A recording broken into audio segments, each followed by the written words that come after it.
We're not ready for the next epidemic. The source of the virus could be a natural epidemic like Ebola, or it could be bioterrorism.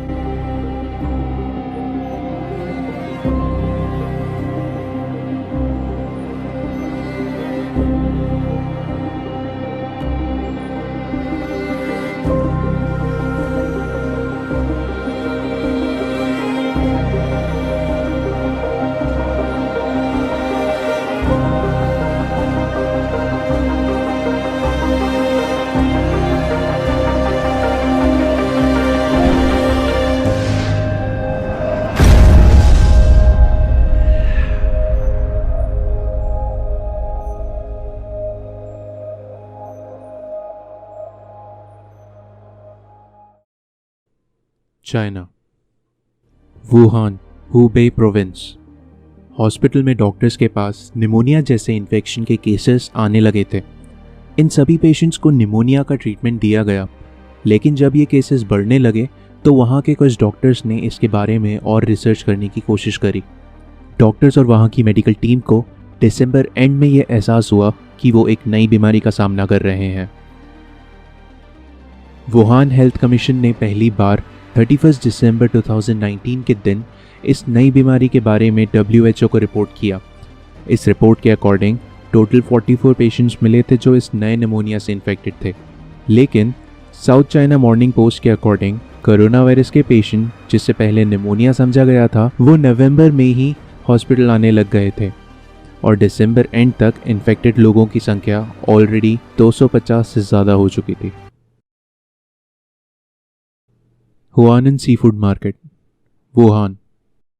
Wuhan का sea food market काफ़ी बड़ा wholesale market है। इस market में sea food के अलावा meet की काफ़ी वैरायटी देखी जा सकती हैं। अगर हम इस मार्केट के हाइजीन की बात करें तो वो वहाँ बिल्कुल नहीं थी। चाइनीज़ अथॉरिटीज़ के according infection sea food market से स्टार्ट हुआ था। कोरोना वायरस का पहला पेशेंट 31 दिसंबर 2019 को रिपोर्ट हुआ था और इसके बाद सभी निमोनिया के पेशेंट को सी फूड मार्केट से लिंक कर दिया गया। 1 जनवरी 2020 को अथॉरिटीज़ से वुहान सी फूड मार्केट को क्लोज करने का ऑर्डर आया। क्लोज होने पर सी फूड मार्केट को बहुत अच्छे से क्लीन और सैनिटाइज कर दिया गया। बहुत सारे एक्सपर्ट्स और इन्वेस्टिगेटर्स को ये बात अजीब लगी क्योंकि अब उस मार्केट में कोई और एविडेंस नहीं बचा था। उस दिन से वुहान और चाइना की ऑफिशियल रिपोर्ट बस यही कह रही है कि ज़्यादातर निमोनिया जैसे केसेस का link Wuhan sea food market से है। 26 जनवरी 2020, China centre for disease control and prevention यानी चाइना CDC ने वुहान सी फूड मार्केट से 585 एनवायरमेंटल सैंपल कलेक्ट किए थे। इनमें से 33 सैंपल्स में नोवेल कोरोना वायरस के न्यूक्लियाई एसिड की प्रेजेंस मिली है। इस रिपोर्ट के according virus Huanan sea food market से बिके हुए किसी जानवर से फैला है। फिर ये ऑफिशियली मान लिया गया कि वायरस का epicentre Wuhan sea food market ही है। तो क्या ये वायरस सही में वुहान सी फूड मार्केट से स्टार्ट हुआ था? इसका जवाब अगले ही दिन जॉन कोहेन ने साइंस मैग में एक आर्टिकल पब्लिश करके दिया। ये आर्टिकल द लैंसेट के जर्नल पे फोकस करता है, जिसके अकॉर्डिंग कोरोना वायरस के जो पहले 44 पेशेंट्स मिले थे उसमें से 13 पेशेंट्स का सी फूड मार्केट से कोई लिंक नहीं है। इन 13 पेशेंट्स के क्लिनिकल टेस्ट में भी बाकी पेशेंट से कोई मैच नहीं मिला। इससे और भी सवाल उठते हैं क्योंकि वायरस आउटब्रेक होने पर पब्लिक को इन्फॉर्म करने के लिए बस वुहान म्यूनिसिपल हेल्थ कमीशन ने ही नोटिस भेजा था।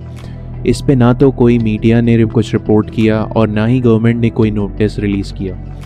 वुहान म्यूनिसिपल हेल्थ कमीशन के अकॉर्डिंग 18 जनवरी तक सिर्फ 44 पेशेंट्स ही इन्फेक्टेड थे।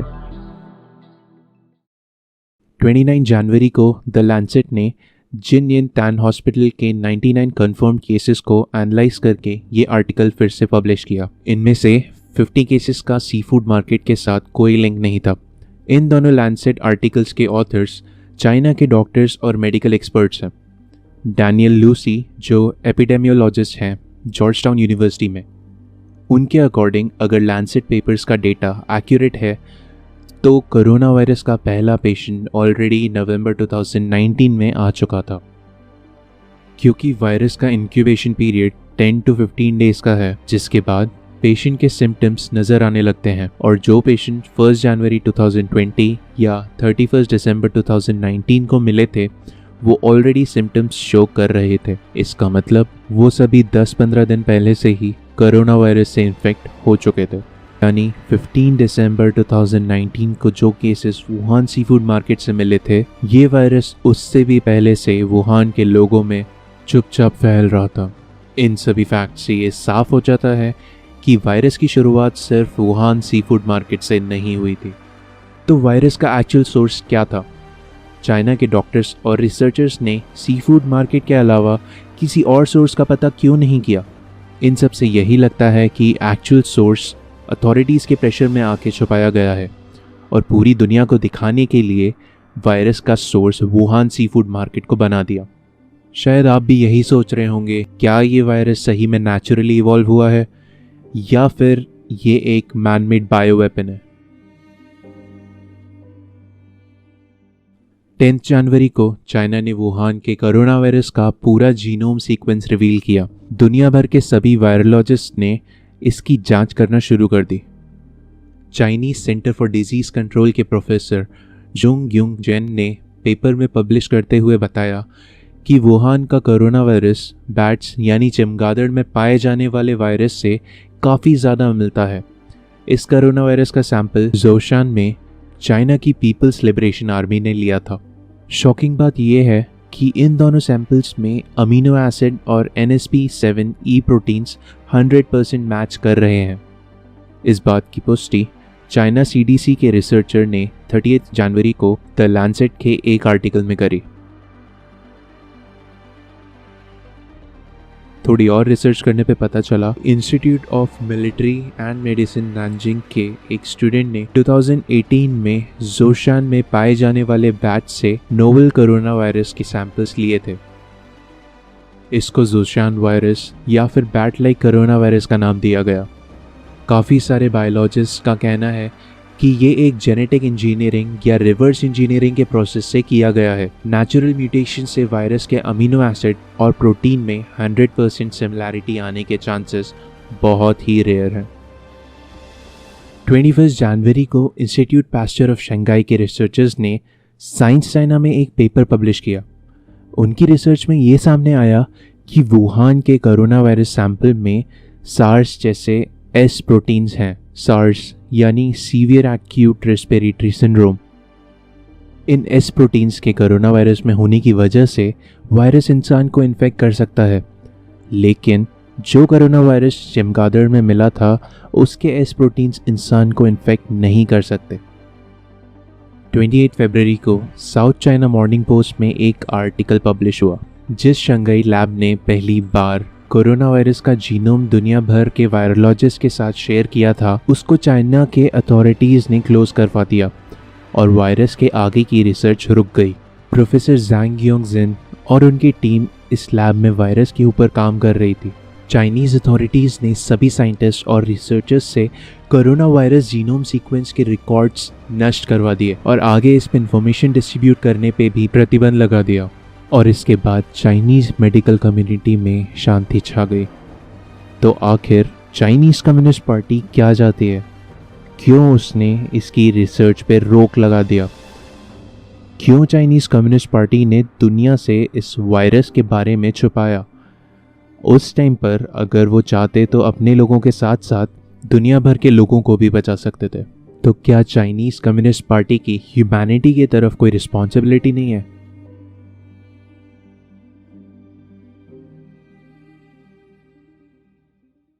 वुहान कोरोना वायरस में मिले एस प्रोटीन्स ने सभी बायोलॉजिस्ट को शॉक कर दिया था। ये वही एस प्रोटीन है जिसकी वजह से कोरोना वायरस ह्यूमंस को इन्फेक्ट कर सकता है। इस बारे में और रिसर्च करके पता चला कि चाइना के ही एक वायरोलॉजिस्ट ने काफ़ी साल बैट्स और कोरोना वायरस की स्टडी करी है। ये वही वायरोलॉजिस्ट है जो कोरोना वायरस में ह्यूमंस को इन्फेक्ट करने की क्षमता देना चाहती थी। डॉक्टर शी जेंग ली ये वुहान इंस्टीट्यूट ऑफ वायरोलॉजी की रिसर्चर और वायरोलॉजिस्ट हैं। डॉक्टर शी जेंग ली ने ये डिस्कवर किया था कि सार्स वायरस बहुत सारे कोरोना वायरस से मिलकर बना है जो बैट्स में मौजूद होता है। वुहान कोरोना वायरस आउटब्रेक के बाद से ही डॉक्टर शी काफ़ी चर्चा में हैं। उन्होंने 2015 में एक पेपर पब्लिश किया था जिसमें सिंथेटिक वायरस पे अपनी रिसर्च डिस्कस करी है। काइजन मीडिया कंपनी जो चाइनीज़ कम्युनिस्ट पार्टी से जुड़ी हुई है, उन्होंने डॉक्टर शी जेंगली का इंटरव्यू लिया ताकि वो ये सारी अफवाह हटा सकें। उन्होंने 4 पेपर्स पब्लिश किए थे जिसमें कोरोना वायरस को लेकर काफ़ी महत्वपूर्ण जानकारी है। जब से 2003 में सार्स वायरस का आउटब्रेक हुआ था, तब से शी जेंगली कोरोना वायरस पे रिसर्च कर रही हैं। 2010 के बाद से उनका और उनकी टीम का ध्यान बस कोरोना वायरस को क्रॉस स्पीशीज ट्रांसफरेबल बनाने में था। दूसरे शब्दों में कहूँ तो उनकी टीम की कोशिश यही थी कि कोरोना वायरस को कैसे इंसानों में संक्रमित किया जाए। जून 2010 में शी जेंगली ने कुछ पेपर्स पब्लिश किए थे जिसमें ये बताया है कि चमगादड़ की प्रजाति में पाए जाने वाले ACE2 यानी एंजियोटेंसिन कन्वर्टिंग एंजाइम 2 कितनी संवेदनशीलता प्रदान करता है सार्स वायरस के एस प्रोटीन को। इसमें एक एक्सपेरिमेंट का भी जिक्र है जिसमें उन्होंने ACE2 के अमीनो एसिड को म्यूटेट किया है ताकि वो सार्स वायरस के एस प्रोटीन से कंपैटिबल हो जाए। इस आर्टिकल से 2 बातें साफ हो जाती हैं कि कोरोना वायरस को लेकर उनकी टीम ने काफ़ी रिसर्च और एक्सपेरिमेंट करे हैं, और दूसरा ये कि शी जेंगली ने एक रास्ता ढूंढ लिया था जिससे कोरोना वायरस को ह्यूमंस में ट्रांसफ़र किया जा सके। बात यहीं ख़त्म नहीं होती। अक्टूबर 2013 में डॉक्टर शी जेंगली और उनकी टीम ने एक और आर्टिकल पब्लिश किया। ये आर्टिकल एक साइंस जर्नल वेबसाइट नेचर में पब्लिश हुआ था। इसमें उनकी टीम ने एक एक्सपेरिमेंट से चमगादड़ के 3 वायरस अलग कर लिए थे, जिसमें से एक वायरस का एस प्रोटीन इंसान के ACE2 रिसेप्टर से मैच हो गया था। इस एक्सपेरिमेंट का मतलब है कि अब सार्स जैसे वायरस एक इंसान से दूसरे इंसान को संक्रमित करने की क्षमता रखता है। उनकी टीम ने चूहों से लेकर बंदरों पर एक्सपेरिमेंट्स करना चालू कर दिया, लेकिन इन एक्सपेरिमेंट्स की कोई खबर बाहर नहीं आई। काफ़ी साइंटिस्ट ने इस एक्सपेरिमेंट का विरोध भी किया था और इस टॉपिक में बहुत डिबेट्स हुए थे। साइमन वेन हॉब्सन ने इस रिसर्च को लेकर बहुत चिंता जताई थी। उन्होंने उसी साइंस जर्नल नेचर में एक आर्टिकल पब्लिश करा और ये साफ साफ लिखा कि अगर ये वायरस जो इंसानों को इन्फेक्ट कर सकता है वो गलती से फैल गया तो कोई उस महामारी का अनुमान नहीं लगा पाएगा। उनकी ये बात अब एक्चुअली सच हो चुकी है। वुहान आउटब्रेक के बाद इंडियन रिसर्चर्स ने वायरस के एस प्रोटीन को स्टडी किया।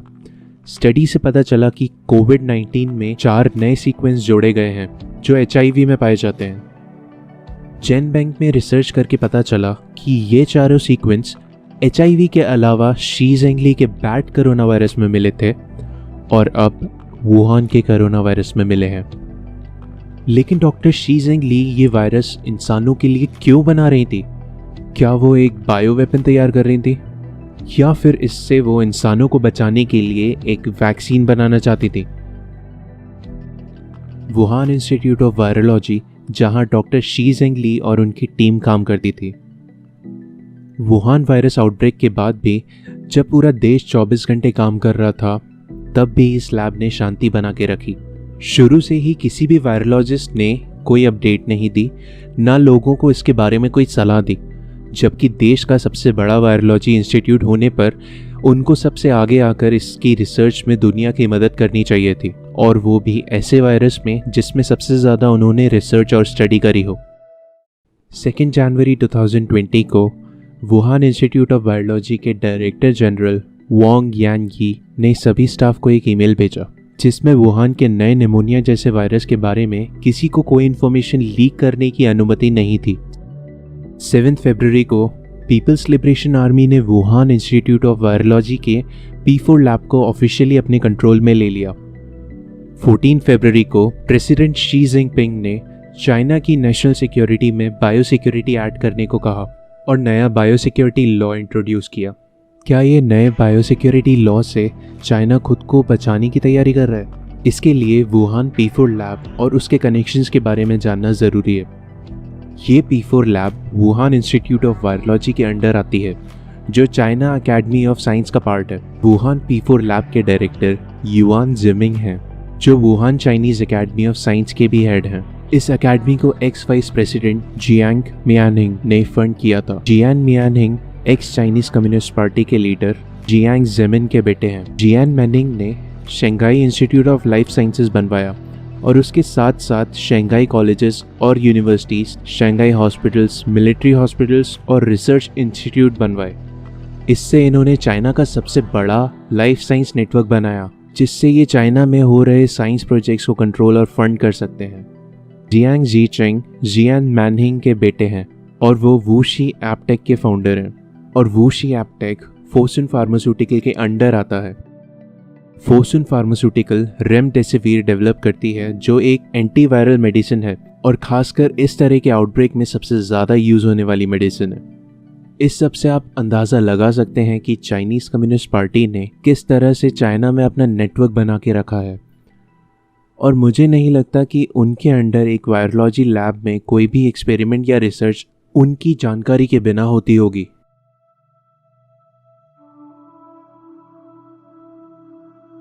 (1999) में जब जियांग ज़ेमिन प्रेसिडेंट थे, तब पीपल्स लिबरेशन आर्मी ने एक बुक पब्लिश करी, अनरिस्ट्रिक्टेड वॉरफेयर, जिसमें कई तरह की वॉर स्ट्रैटेजीज हैं जो एक कमज़ोर देश शक्तिशाली देश के खिलाफ इस्तेमाल कर सकता है। ये या तो मिलिट्री से संबंधित हो सकती है, जैसे कि गोरिल्ला वॉरफेयर, टेररिज्म, बायोकेमिकल, या फिर नॉन मिलिट्री जैसे कि ड्रग्स, पॉइजन, पर्यावरण नष्ट करना, या कोई साइबर क्राइम हो सकता है। 2015 में Israeli intelligence officer Danny Shoham ने Indian journal of defence (MPIDSA) यानी Manohar Parrikar institute for defence studies and analysis में एक पेपर पब्लिश किया। इस पेपर में उन्होंने ये बताया कि चाइना कोई भी highly advanced weapon technology miss नहीं करेगा। उसके पास 30 से भी ज़्यादा रिसर्च एंड डेवलपमेंट सेंटर्स हैं, जहां बायोलॉजिकल वेपन्स की टेस्टिंग, प्रोडक्शन और स्टोरेज की जाती है। ये सब चाइना की गवर्नमेंट के अंडर में हो रहा है, और इसमें कई एडवांस बायोलॉजिकल प्रोजेक्ट्स भी हैं, जिसकी पूरी फंडिंग चाइनीज़ कम्युनिस्ट पार्टी कर रही है। चाइना की हमेशा से यही कोशिश रही है कि वो दुनिया के बाकी देशों पे कैसे हावी हो सकता है। दुनिया में कई देशों से जुड़कर चाइना ने अपनी इकोनॉमी भी अच्छी कर ली है, तो क्या वो खुद को नेक्स्ट सुपर पावर बनाना चाहता है?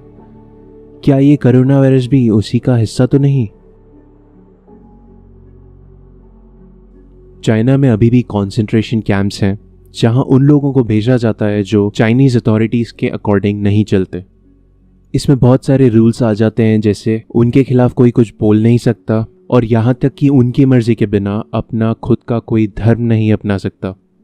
इन कॉन्सेंट्रेशन कैंप्स में लगभग 10 से 20 लाख लोगों के होने का अनुमान है। ऐसे कई मामले भी देखने को मिल जाते हैं जहाँ पे फालुन गोंग के लोगों को चाइना में ही कोई जगह नहीं दी जा रही, और धीरे धीरे उनकी संख्या भी कम हो गई है। हर साल लाखों फालुन गोंग के लोग मारे जाते हैं। चाइना में शुरू से ही ऐसा होता आ रहा है, और इन सब के पीछे चाइनीज़ कम्युनिस्ट पार्टी है, जिसने अपने ही लोगों के बीच ऐसा कहर बना के रखा है। जब तक चाइना और बाकी देशों में कम्युनिज्म जिंदा है, तब तक वहाँ के कुछ अमीर लोग ऐसे ही बाकी देशवासियों को अपने नीचे रखेंगे।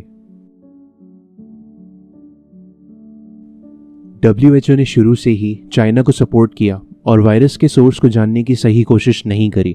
WHO के डायरेक्टर जनरल टेड्रस और शी जिनपिंग के काफ़ी अच्छे रिश्ते आप देख सकते हैं, और चाइना ने ऐसे ही UN, WHO और कई देशों की मीडिया को अपने कंट्रोल में ले रखा है, जो उसके खिलाफ कुछ नहीं बोलेंगे। और इसमें ऐसी कई अमेरिकन कॉरपोरेशंस भी शामिल हैं जो इंटरनेट मीडिया डोमिनेट करती हैं, जैसे कि गूगल और फेसबुक, जो चाहे तो लोगों तक सही इन्फॉर्मेशन पहुंचा सकती हैं। 24 मार्च को अमेरिका के लॉयर लैरी क्लेमेन ने चाइनीज़ गवर्नमेंट के खिलाफ कंप्लेंट फाइल करी। इसमें उन्होंने चाइनीज़ गवर्नमेंट की महामारी के वक्त लापरवाही के लिए $20 ट्रिलियन के भुगतान की मांग करी है। 4 अप्रैल को यूके की हेनरी जैक्सन सोसाइटी ने चाइनीज़ कम्युनिस्ट पार्टी से 351 बिलियन पाउंड्स का नुकसान करने की कंप्लेंट फाइल करी है, और इंटरनेशनल हेल्थ रेगुलेशन को वायलेट करने के लिए सभी G7 के देशों को टोटल 3.2 ट्रिलियन पाउंड्स का भुगतान देने की बात भी करी है। इसी दिन इंडियन गवर्नमेंट ने भी ऑल इंडिया बार एसोसिएशन के जरिए United Nations human rights council में चाइनीज़ कम्युनिस्ट पार्टी के खिलाफ पूरी दुनिया में कोरोना वायरस फैलाने की कंप्लेंट करी है। हर लड़ाई सच्चाई के लिए होती है, और हमारी लड़ाई इस सच्चाई को ढकने वालों से है, इस सिस्टम से है जिसमें रहकर वो ये सब काम आसानी से करते आ रहे हैं। ये वक्त आपस में लड़ने का नहीं है, हमें अपनी सोसाइटीज को बचाना है, सभी देशों को डेमोक्रेसी और ट्रांसपेरेंसी के लिए प्रेरित करना है। अगर ऐसा नहीं हुआ तो ऐसे सभी देशों की आम जनता जो सोचती है, जो चाहती है, उसकी आज़ादी उनको कभी नहीं मिल पाएगी और चाइनीज़ कम्युनिस्ट पार्टी के होते हुए पूरी दुनिया में कभी शांति नहीं हो सकती। हम सभी जानते हैं कि चाइना को इकोनॉमिकली वीक बनाने के लिए हम सबको मिलकर उसका बहिष्कार करना होगा। कोरोना वायरस की मौजूदगी में भी चाइना ने इंडिया में जो टेस्टिंग किट भेजी उनमें से ज़्यादातर खराब थी। वहीं दूसरी ओर पाकिस्तान है जो इस महामारी के वक्त भी इंडिया में अटैक कर रहा है। इसके भी 4-5 मामले मीडिया में आ चुके हैं, जिन अटैक्स में हमारी इंडियन आर्मी के कई जवान शहीद हुए हैं। ऐसी बहुत सारी बातें हैं जो मीडिया कभी डायरेक्टली नहीं बताएगी, लेकिन जो देश और दुनिया में चल रहा है उसको देखते हुए आपको काफ़ी कुछ समझ आ जाएगा। ये वक्त सभी इंसानों को साथ मिलकर काम करने का है, ना कि किसी का धर्म और मजहब देखकर भेदभाव करने का। जिस तरह से कोरोना कोई ऊंच नीच जात वात नहीं देख रहा, इसी तरह हम सबको एक होकर उसके खिलाफ लड़ना होगा। इस वक्त वही हम सबका अकेला दुश्मन है।